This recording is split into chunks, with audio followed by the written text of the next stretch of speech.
안녕하세요. 저는 올해 57, 윤정화라고 합니다. 지금은 서울 외곽의 작은 마을에서 조용히 혼자 살고 있습니다. 새벽이면 텃밭에 나가 채소를 가꾸고 오후엔 근처 도서관에 가서 책을 읽지요. 겉으로 보기엔 평온한 노년 같지만 제 마음속엔 아직 지워지지 않은 그림자가 남아 있습니다. 제가 이 이야기를 꺼내는 이유는 누군가에게라도 털어놓지 않으면 평생 제 안의 그 상처가 아물지 못할 것 같아서입니다. 그리고 혹시 저와 같은 선택을 하려는 분이 있다면 부디 멈춰서서 한 번쯤 생각해 보셨음 하는 마음입니다. 7년 전쯤이었습니다. 남편과 사별한 지 6년이 지나고 아이들도 성인이 되어 제 곁을 떠났을 때였지요. 사람들은 이제 좀 편해지겠다고 말했지만 저는 외로웠습니다. 낮에는 바쁘게 살았지만 저녁이면 늘 허전했고 가끔은 TV 소리가 사람 목소리처럼 느껴질 만큼 조용한 밤이 참 무서웠습니다. 그런 저를 위로해줬던 건 다름 아닌 신앙이었습니다. 매일 교회에 나가 봉사하고 찬양하고 말씀 듣는 시간이 유일한 위안이었지요. 그 사람을 그때 만났습니다. 처음엔 방송에서 얼굴만 봤습니다. 어느 대형 교회의 담임 목사로 유명한 설교가로 알려져 있었지요. 자비롭고 지혜로운 어른 같았습니다. 그분이 우리 지역 소형 교회까지 순회 설교를 오신다고 했을 땐 동네 전체가 들썩였고 저도 행사 준비 봉사자로 참여하게 되었지요. 그날 저는 주방에서 김밥을 말고 있었습니다. 그분이 식사 자리에 앉으시며 제게 말을 거셨지요. 김밥을 직접 싸신 건가요? 아, 네. 부족하지만 열심히 말았습니다. 겸손도 믿음의 시작이죠. 따뜻한 미소가 참 보기 좋습니다. 그 한마디가 이상하게도 제 마음을 두드렸습니다. 마치 누군가 제 외로움을 알아봐 준 것처럼요. 그날 이후 몇 차례 교회 행사에서 다시 마주쳤고 어느 날엔 전혀 예상치 못한 번호로 전화가 왔습니다. 그분이었지요. 제 안부를 묻더라고요. 요즘도 봉사 열심히 하시나요? 너무 무리하지 마세요. 건강도 주님이 주신 선물이니까요. 그분은 말을 참 따뜻하게 하는 분이었습니다. 제가 했던 작은 일에도 칭찬을 아끼지 않았고 신앙에 대한 질문에도 귀 기울여 주셨지요. 하루하루 그분의 전화와 문자, 그리고 가끔의 짧은 만남이 제 일상의 작은 설렘을 만들었습니다. 저보다 12살이 많으신 분이었지만 연배보다 훨씬 젊고 다정하셨습니다. 그분이 저를 보는 눈빛은 마치 제가 다시 여자로 느껴지게 만드는 그런 눈빛이었습니다. 어느 날 조용한 카페에서 그분이 제게 이렇게 말씀하셨어요. 정화자매님, 지금껏 혼자 얼마나 고생하셨습니까? 이제는 누군가의 엄마가 아닌 여자로서 존중받으며 살 권리가 있다고 생각합니다. 그 말씀에 제 가슴 한쪽이 뭉클하게 울렸습니다. 그분은 이렇게 덧붙이셨지요. 주님께 기도 많이 했습니다. 당신과 남은 생을 함께하고 싶습니다. 내가 가진 모든 것을 나눌 준비가 되어 있습니다.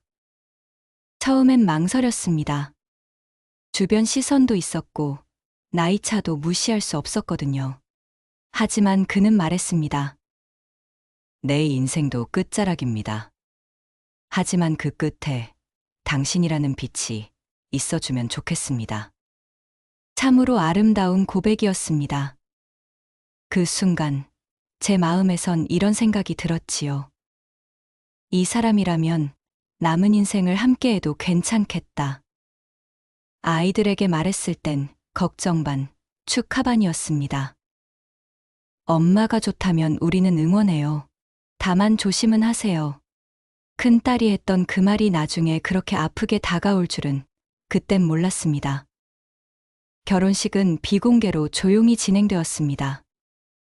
교회 쪽에도 알리지 않았습니다. 그분은 말했지요. 교인들이 알면 괜한 말들이 생기고 예배에 집중하지 못할 수 있습니다. 우리는 하나님 앞에서 서약하면 그걸로 충분합니다. 저도 그 말에 고개를 끄덕였습니다. 무엇보다 신앙인이니까요. 믿는 사람이니까요. 그리고 그렇게 저는 전국에서 가장 존경받는 목사의 아내가 되었습니다. 하지만 결혼 첫날 밤, 그 사람은 저를 처음으로 정화 자매님이 아닌 야, 너 라고 불렀습니다. 너는 이제 내 아내야. 말 잘 들어. 교회 이미지 망치지 말고. 그 목소리는 제가 알던 사람이 아니었습니다.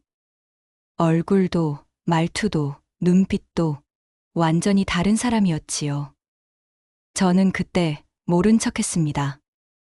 혹시 피곤해서 그런가? 신경이 예민한가? 그렇게 제 인생에 진짜 지옥문이 열리고 있는 줄도 모른 채 저는 아내라는 이름으로 그 사람의 집 안으로 들어가게 되었습니다. 그 순간 저는 알지 못했습니다. 제가 사랑이라고 믿었던 것이 사실은 조종이었고 보호라고 생각했던 것이 감시였으며 존중이라고 여겼던 것이 지배였다는 걸요. 50년을 넘게 살아오면서도 저는 아직 사람의 진짜 얼굴을 구별하는 법을 배우지 못했던 것입니다. 그날 밤 침대에 누워 있는데 저는 이상한 불안감을 느꼈습니다. 뭔가 잘못되었다는 직감이 가슴 한구석을 찌르고 있었지만 그때의 저는 그것을 새로운 환경에 대한 적응이라고 스스로를 달랬습니다. 하지만 그 불안감은 예감이었습니다. 결혼하고 딱 하루 만에 그 사람은 변했습니다. 아니, 변한 게 아니었겠지요. 진짜 얼굴을 드러낸 것뿐이었겠지요. 너 아침밥 왜 이렇게 늦게 해? 내가 뭐 이런 걸 하려고 결혼한 줄 알아? 그날 아침 처음 들은 말이었습니다. 전날까지 저를 자매님, 천사 같은 분이라 부르던 그가 눈도 마주치지 않은 채 소리부터 질렀습니다. 혹시 농담인가? 피곤해서 예민한 걸까? 전 어리석게도 그렇게 생각하며 조용히 식탁을 차렸습니다. 하지만 그날 이후 모든 게 달라졌습니다. 그 사람은 집안에서 철저히 저를 지배했습니다. 휴대폰을 건네주면 가장 먼저 통화 내역과 문자 메시지를 확인했고 제가 전화를 오래 하면 누구냐, 뭐 했냐, 왜 그리 웃었냐며 캐물었습니다. 남자랑 연락했냐? 너 원래 그런 여자냐? 그 말에 제가 황당해하면 곧바로 이렇게 말하더군요. 아니, 내 말은 너를 지켜주고 싶은 마음에서 그런 거야. 내가 널 얼마나 아끼는지 너는 몰라. 처음엔 그 말이 위로처럼 들렸습니다. 그렇지만 반복되는 감시와 의심, 그 끝에 따라붙는 사랑해서 그런다는 말은 점점 저를 갉아먹기 시작했습니다. 은행 통장도 제 이름에서 그의 이름으로 바뀌었습니다. 남편이 관리하는 게 당연하지 않나? 자매님은 돈 걱정 말고 신앙생활에 집중하세요. 그 말에 전 아무 말도 못했습니다. 내가 뭘 잘못하고 있나 싶었고 아내로서 복종하는 게 맞다고 그렇게 믿으려 했습니다. 하지만 갈수록 그는 더 심해졌습니다. 주방 식기들의 위치, 냉장고 안에 있는 반찬 종류, TV 리모컨을 어디에 뒀는지까지 다 따졌습니다. 내가 몇 시에 들어온다고 했어? 왜 그 시간에 맞춰 국을 안 끓여놔? 작은 것 하나에도 화를 냈고 그 화는 점점 폭언이 되었고 가끔은 소주병이나 머그컵을 벽에 던지기도 했습니다. 교회에 나가서 웃고 다니지 마. 내 체면 생각 좀 해. 그 말이 너무나 무서웠습니다. 교회에서는 아직도 그분을 목사님, 사랑이 많으신 분이라고 부릅니다. 그는 여전히 방송에 나가 가정의 화목, 부부의 화합을 외칩니다. 사람들은 그를 존경하고 저는 그의 옆에서 늘 웃는 얼굴로 손을 잡고 서 있어야 했습니다. 우리 부부는 주님 안에서 하나가 되었습니다. 그가 그런 말을 하면 사람들은 은혜 받았다며 박수를 칩니다. 저는요, 속으로 피눈물을 삼켰습니다. 행사가 끝나면 그는 말했지요. 잘했어. 앞으로도 그렇게 해. 너한텐 선택권 없어. 넌 이제 내 여편네야. 내 체면 하나만 생각해, 알겠어? 처음 몇 달은 저도 제 자신을 속였습니다. 이 사람이 너무 바쁘니까 예민한 거겠지. 내가 조금만 더 맞춰주면 괜찮아지겠지. 하지만 아니었습니다. 그는 사람을 사람으로 보지 않았습니다. 그에게 저는 소속물이었습니다. 목사라는 타이틀을 가진 남자의 아내. 그것 이상도 이하도 아니었습니다. 어느 날은 이런 말도 했습니다. 너 내가 아니면 누가 너 같은 여자를 받아주겠어? 나니까 너 데려온 거야. 감지덕지하고 살아. 그 말을 듣는 순간 숨이 막혔습니다. 그가 처음 내게 손을 내밀었을 때 나는 너무도 외로워서 그 손이 온기처럼 느껴졌습니다. 하지만 지금은 그 손이 목을 조르는 올가미처럼 느껴졌습니다. 가끔은 밤에 혼자 울었습니다. 방 안에 불도 켜지 않고 이불을 뒤집어 쓰고 소리 없이 울었습니다. 내가 뭘 잘못했지? 하나님, 왜 저를 이런 곳에 밀어 넣으신 건가요? 기도를 하면서도 점점 신앙마저 흐려졌습니다. 그 사람의 폭력과 거짓된 얼굴이 내가 믿어왔던 신의 형상과 겹쳐져 보였거든요. 이대로 살다가는 정말 제가 죽을지도 모르겠다는 생각이 들었습니다. 육체가 아니라 제 마음이, 제 영혼이 조금씩 죽어가고 있었습니다. 그런 날들이 반복되면서 저는 점점 저 자신을 잃어가고 있었습니다. 아침에 일어나면 거울 속에 제 얼굴이 낯설게 느껴졌고, 웃는 것도, 우는 것도, 화내는 것도, 모든 감정이 그 사람의 허락을 받아야 하는 것처럼 위축되어 갔습니다. 그리고 그 순간부터 저는 그 사람의 말에 웃지 않기 시작했습니다. 그가 만든 행복한 목사 부부 역할극에서 조금씩, 아주 조금씩 빠져나올 준비를 시작했습니다. 그 준비는 아주 작았습니다.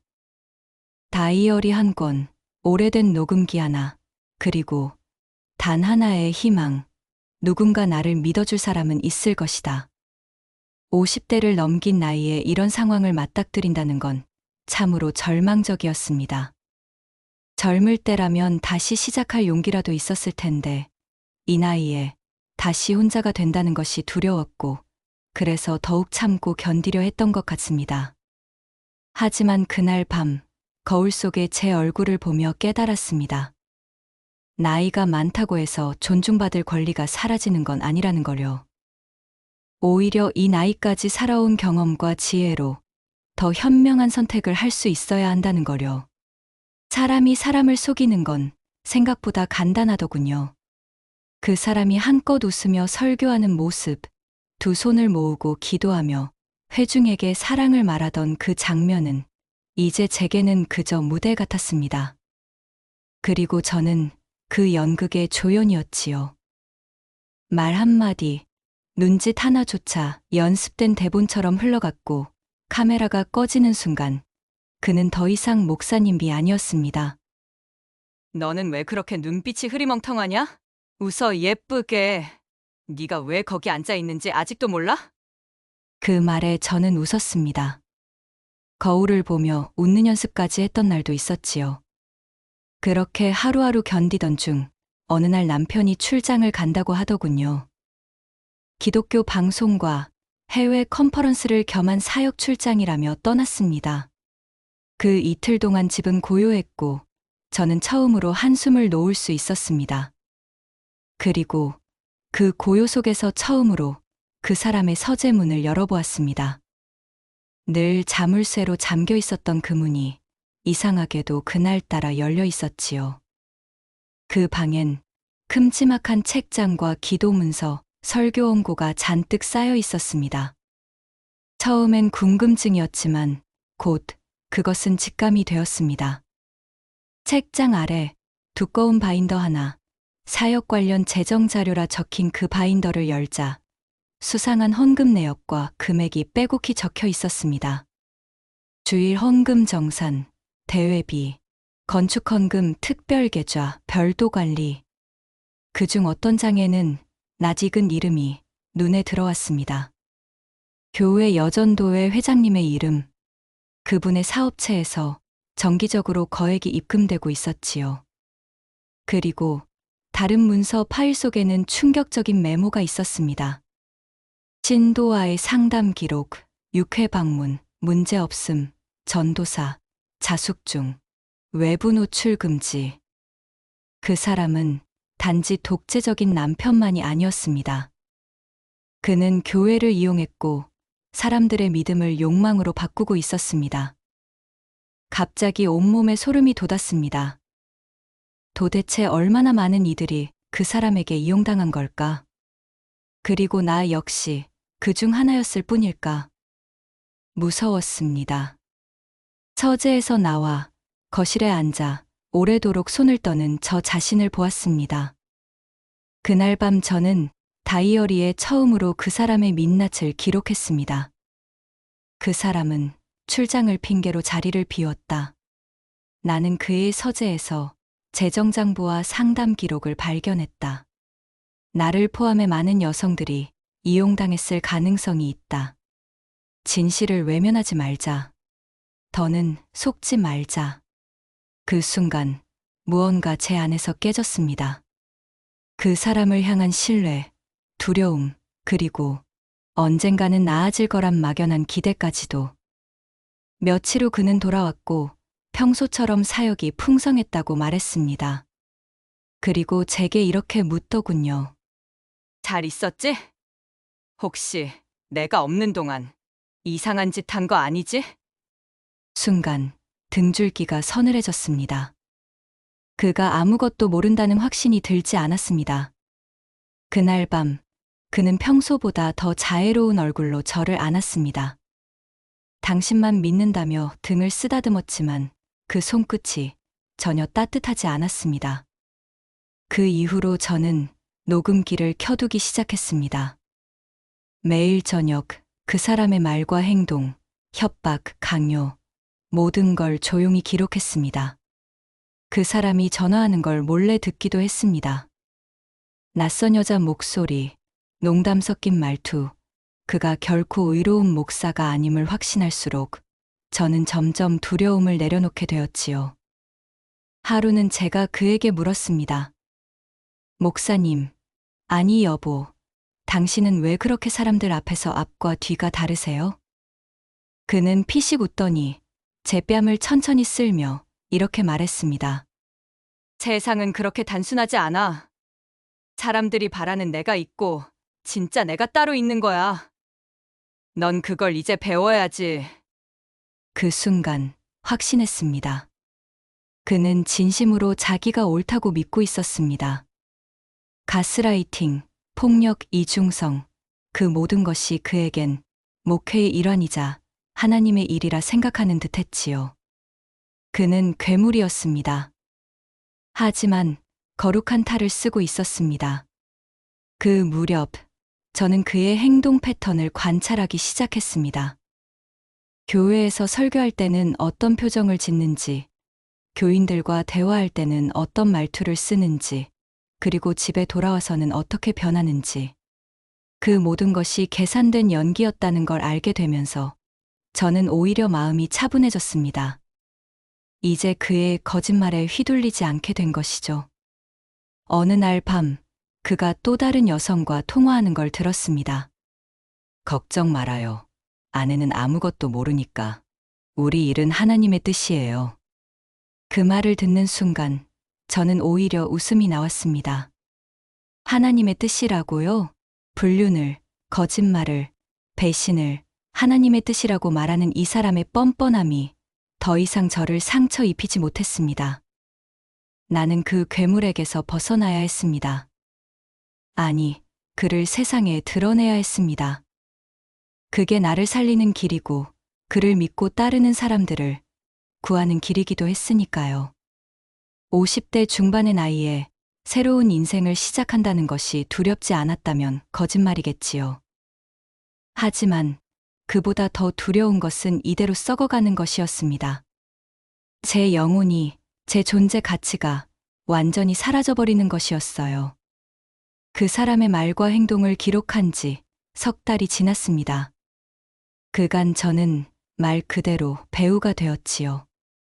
웃어야 할 땐 웃고, 고개를 끄덕여야 할 땐 끄덕이고, 하지만 제 손 안에는 조용히 켜진 작은 녹음기가 있었지요.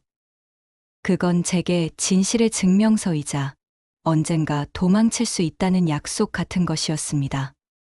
그러던 어느 날 잊고 지냈던 이름 하나가 제게 연락을 해왔습니다. 윤지혜. 고등학교 동창이자 남편과 사별한 후 잠시 함께 살며 서로 의지했던 친구였지요. 정화야, 갑자기 미안한데 서울에 볼 일 있어서 네 교회에 잠깐 들렀어. 근데 너 요즘 얼굴이 너무 힘들어 보여. 지혜는 교회에서 우연히 절 봤다며 따로 만나자고 했습니다. 그날 이후 저는 조심스럽게 시간을 만들어 그녀를 만났습니다. 지하철역 근처 조용한 카페, 제가 그곳에 도착했을 땐 지혜가 먼저 와 있더군요. 야, 얼굴이 왜 그래? 살도 너무 빠졌고, 눈빛도 그렇고. 그냥 바빠서 그래. 행사도 많고, 집안일도 있고. 네가 그런 말 하면서 웃고 있는 거 너무 보기 싫다. 우리 옛날에 아무리 힘들어도 서로한테 숨기진 않았잖아. 그 말에 제 입술이 떨렸습니다. 그토록 무너지지 않으려고 애썼는데 지혜 앞에서는 이상하게도 울컥 눈물이 나더군요. 지혜야, 나 잘못 산 것 같아. 정말 많이 무서워. 그날 저는 처음으로 제 입으로 그 사람의 실체를 말했습니다. 처음엔 속삭이듯 마치 누가 들을까봐 두려웠지만 이야기하면 할수록 제 안에 억눌렸던 감정이 쏟아졌습니다. 지혜는 조용히 제 손을 잡고 말했습니다. 정화야, 이건 단순한 부부 갈등이 아니야. 이건 폭력이야. 넌 지금 피해자라고. 이 상황에서 빠져나오려면 누군가 네 편이 되어야 해. 그녀는 제게 녹음기를 보완할 수 있는 어플과 자료 정리 방법까지 알려주었습니다. 그리고 마지막엔 조심스럽게 이렇게 물었습니다. 너 애들이랑은 연락해? 그 순간 숨이 턱 막혔습니다. 아이들, 내 품에서 키운 내 딸, 내 아들. 그 아이들과 저는 1년 넘게 연락을 하지 못했지요. 그 사람은 이렇게 말했거든요. 아이들은 너만 힘들게 해. 넌 이제 내 아내야. 내 삶에 방해되는 인간은 다 치워야 해. 그 말에 저는 연락처를 바꾸고 메신저도 탈퇴했습니다. 처음엔 울고불며 연락하던 아이들도 점점 포기를 한 건지 연락이 없었습니다. 지혜의 말에 저는 용기를 내어 오래된 이메일 주소를 검색했습니다. 딸, 예진이의 이름으로 등록된 계정이 하나 눈에 띄었고 조심스럽게 메일을 썼습니다. 예진아 엄마야, 보고 싶다. 정말 많이 보고 싶어. 엄마가 너희를 외면했던 거 다 내 탓이야. 하지만 이제는 너희 목소리가 너무 듣고 싶다. 혹시 이 메일을 보면 답장해 줄 수 있겠니? 엄마는 아직도 너희를 가슴에 품고 살아. 메일을 보내고 나서 며칠을 뜬 눈으로 지냈습니다. 그리고 사흘째 되는 날 밤, 새벽 1시 47분, 한 줄의 답장이 왔습니다. 엄마, 정말 엄마 맞아요? 그 문장을 보는 순간 소리내 울지도 못하고 입술만 틀어막은 채 한참을 떨었습니다. 다음 날 저는 예진이와 통화했습니다. 그 아이는 처음엔 믿을 수 없다는 듯 말을 아꼈지만 제가 몇 번이고 미안하다 말하자 조용히 엄마, 괜찮아요. 이제 우리가 엄마 도와줄게요. 그렇게 말해주었습니다. 그날 이후 저는 매일 조금씩 자료를 정리했습니다. 녹음 파일, 메모, 교회 내부 인사들의 언행까지. 조용히, 조심스럽게 하나하나 쌓아갔습니다. 지혜는 한 여성 인권단체와 변호사를 연결해 주었고, 예진이는 친구 변호사를 통해 법률 자문을 구해 주었지요. 그리고 저는 다시 성경을 꺼냈습니다. 오래도록 덮어두었던 말씀 위에 제 눈물이 떨어졌고, 그제야 알았습니다. 하나님은 침묵하신 게 아니었습니다. 그저 제가 다시 눈을 뜨길 기다리고 계셨던 거겠지요. 그 무렵 저는 아들 도연이와도 연락이 닿았습니다. 도연이는 예진이보다 더 조심스러워했지만 제 상황을 알게 된 후에는 적극적으로 도움을 주려 했습니다. 엄마, 왜 이제야 말씀하세요? 우리가 얼마나 걱정했는데. 도연이의 목소리에서 원망과 걱정이 뒤섞여 들렸습니다.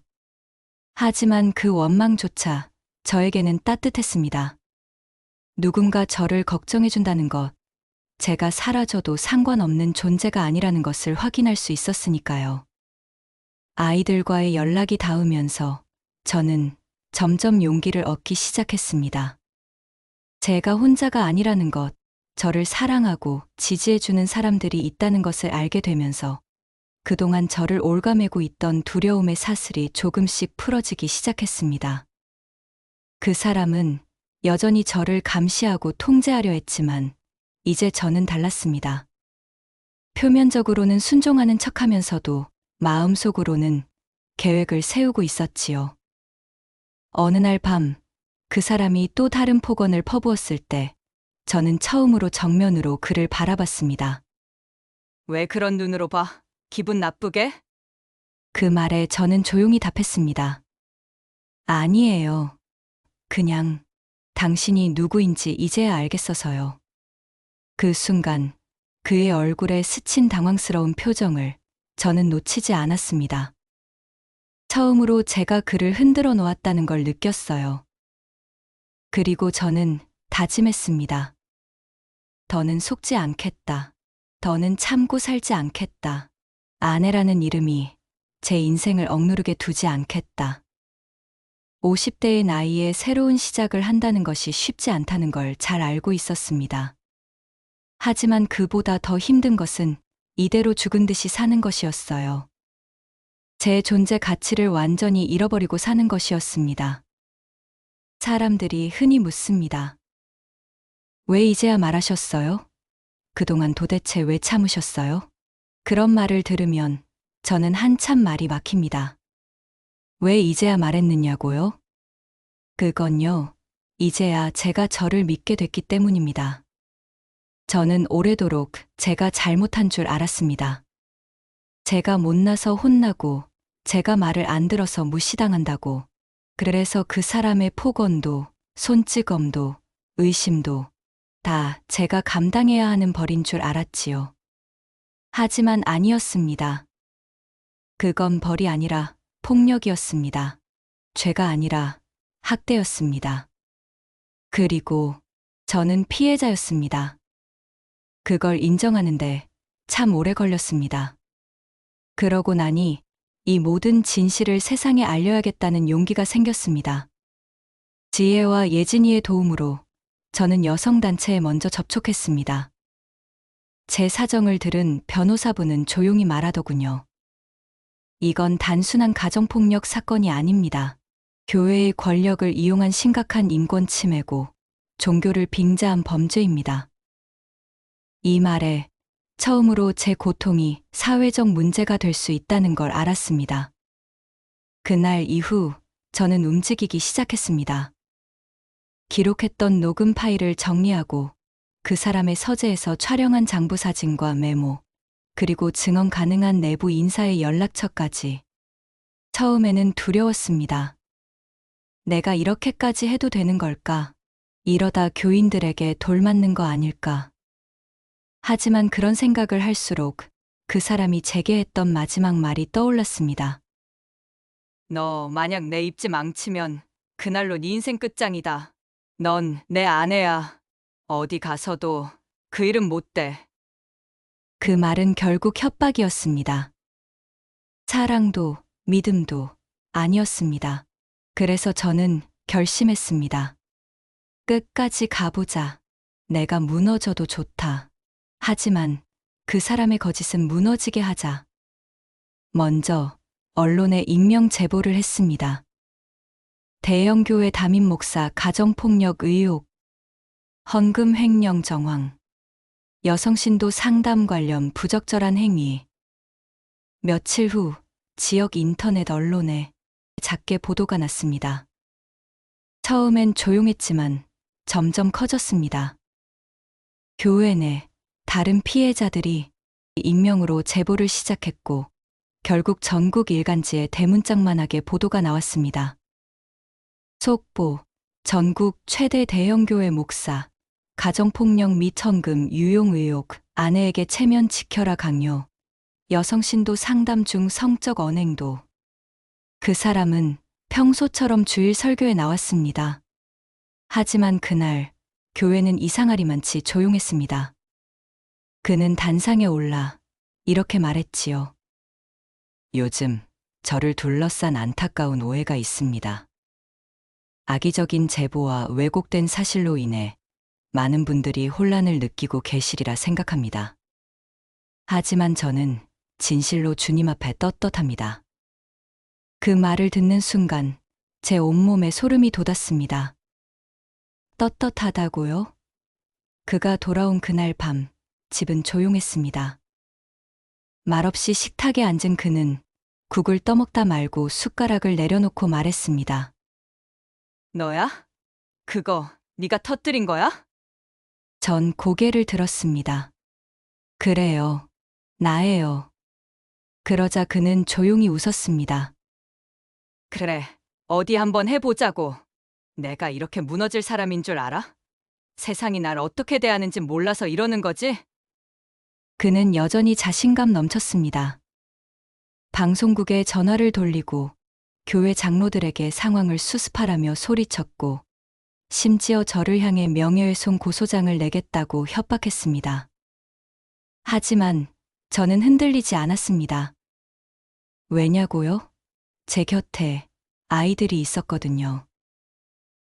엄마, 무서워하지 마. 이제 우리가 엄마를 지켜줄게. 그 한마디에 저는 다시 고개를 들 수 있었습니다. 며칠 후 검찰 조사가 시작됐고 그는 헌금 계좌 일부와 상담 내역 조작에 대해 일부 시인을 했습니다. 가정폭력에 대해서는 끝까지 부인했지만 제가 제시한 녹취와 사진, 증언들 앞에서 그의 거짓말은 무너졌습니다. 재판이 열리기 전날 밤, 그는 마지막으로 저를 찾아와 말했습니다. 네가 이렇게까지 할 줄은 몰랐어. 넌 나한테 감사해야 할 사람이었어. 내가 아니었으면 넌 그냥 평범한 아줌마였다고. 그 말에 저는 조용히 답했습니다. 맞아요. 저는 평범한 아줌마였어요. 그리고 다시 그렇게 살고 싶어요. 그는 한참 저를 노려보더니 문을 쾅 닫고 나갔습니다. 그게 제가 그 사람을 본 마지막 순간이었습니다. 그 과정에서 가장 힘들었던 것은 교회 사람들의 시선이었습니다. 어떤 분들은 저를 지지해 주셨지만 많은 분들이 목사님을 모함하는 악한 여자라며 저를 손가락질했습니다. 그렇게 좋은 목사님을 왜 그렇게 매도하느냐, 돈이 목적 아니냐는 말들을 들을 때마다 가슴이 찢어지는 것 같았습니다. 하지만 저는 포기하지 않았습니다. 진실은 언젠가 드러날 것이라고 믿었으니까요. 재판은 길었습니다. 그리고 아팠습니다.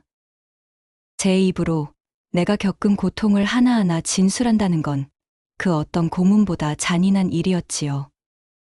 그 사람은 매일 제게 감정을 조작했고 통제했습니다.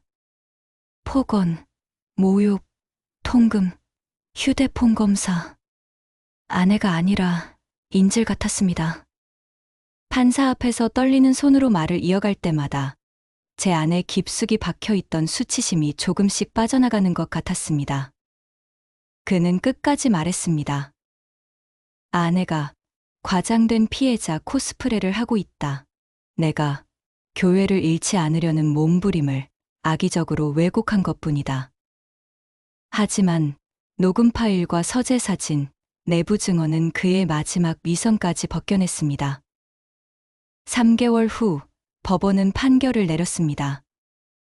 이혼 청구 인용, 가정폭력 및 정신적 학대 인정, 피고의 명예훼손 고소 기각, 정화 씨에게 위자료 일부 지급.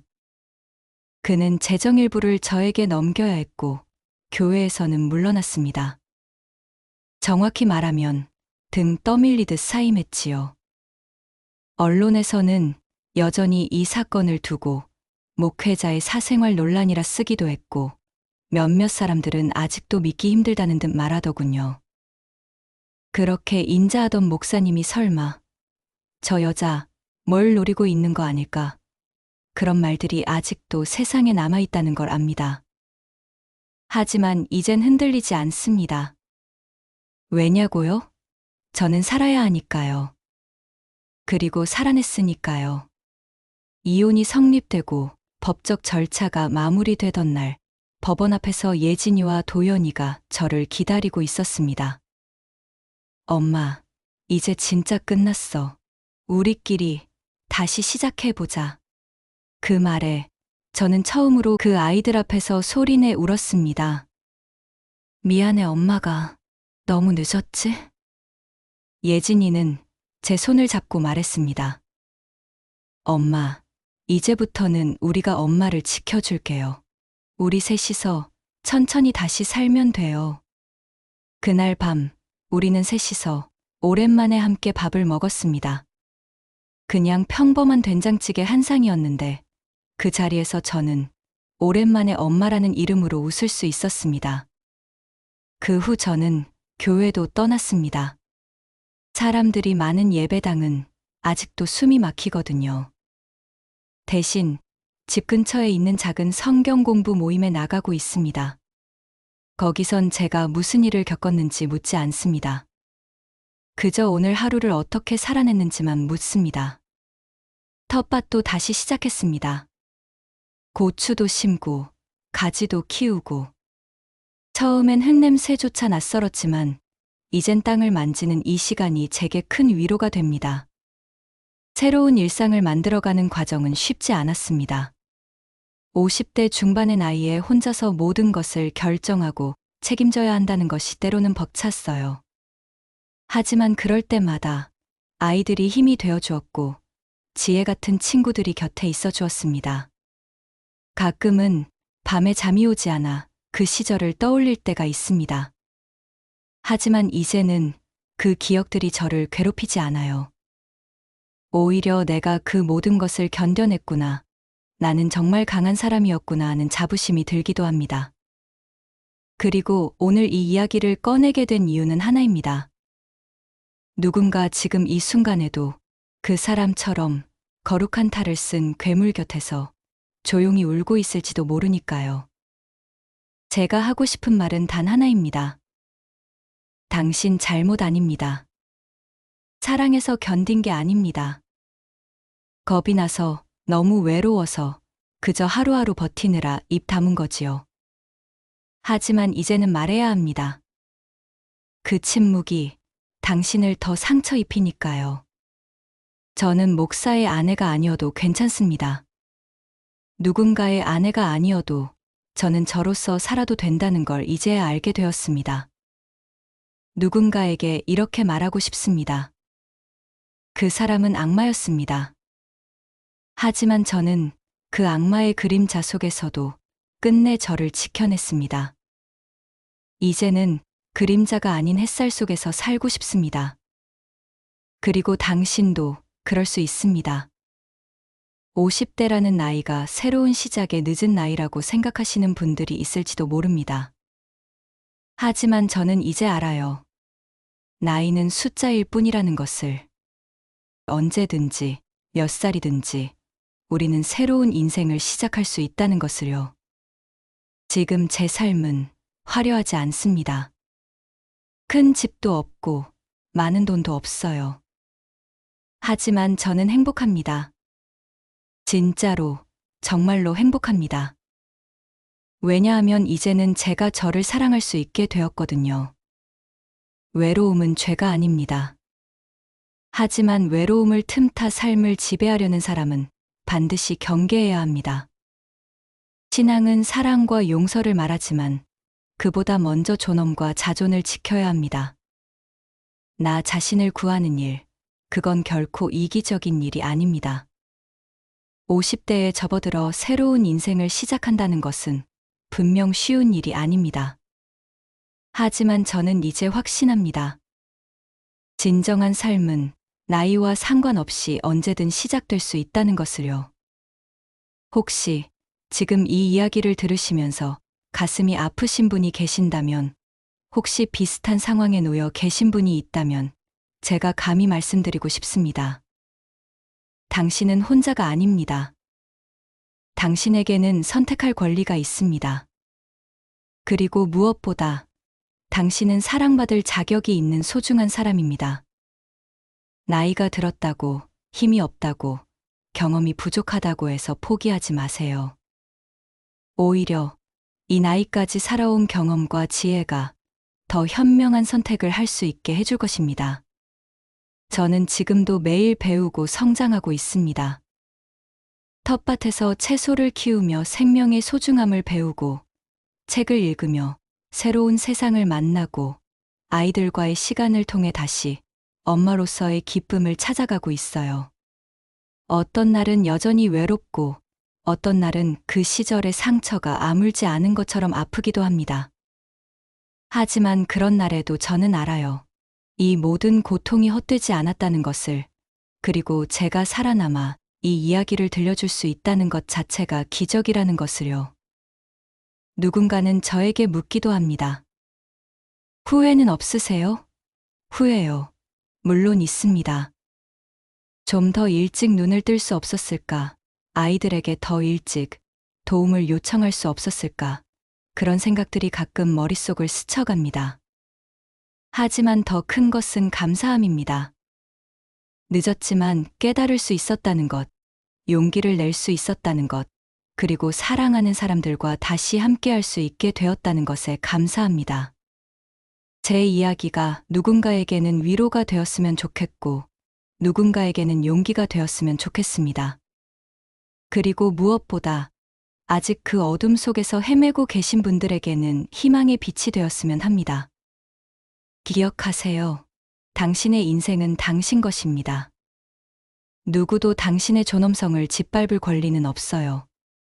그리고 언제든, 정말 언제든지 새로운 시작은 가능합니다. 저는 57이라는 나이에 새로운 인생을 시작했습니다. 그리고 지금 이 순간이 제 인생에서 가장 행복한 시간이라고 자신 있게 말할 수 있습니다. 당신도 할 수 있습니다. 당신도 행복할 자격이 있습니다. 당신도 사랑받을 가치가 있는 소중한 사람입니다. 이것이 제가 이 긴 이야기를 통해 전하고 싶었던 마지막 메시지입니다. 여러분 모두가 진정한 행복을 찾으시기를, 그리고 자신을 사랑하며 살아가시기를 진심으로 기원합니다. 여러분은 이 사연을 듣고 어떤 마음이 드셨을까요? 그 마음을 댓글로도 남겨주시면 저에게 큰 힘이 될 것 같습니다. 그리고 이 이야기가 널리 알려질 수 있도록 공유해 주시면 더 큰 행운이 찾아오실 거예요. 감사합니다.